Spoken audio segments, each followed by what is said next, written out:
Welcome to the Slop Farm. Enjoy the video. You start by protecting data. Make a quick contacts backup or enable your account sync so you can restore if needed. Once done, open your phone contacts app and search for the specific contact.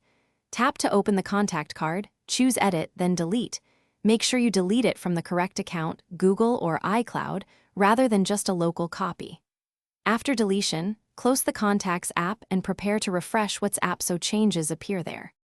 Next, update WhatsApp so the deleted contact disappears from your chats and new chat list. You should open WhatsApp and on Android, tap New Chat, then the three-dot menu and select Refresh.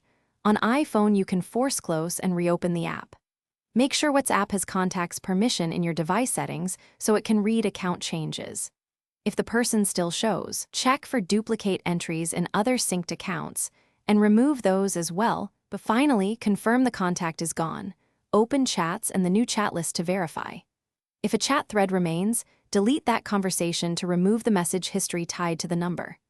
Make sure you remove the contact from every synced account, Google, iCloud, Exchange, because any remaining copy will repopulate WhatsApp.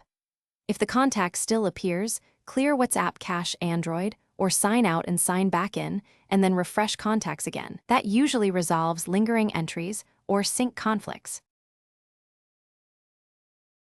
Thanks for watching. Consider subscribing if we helped you today.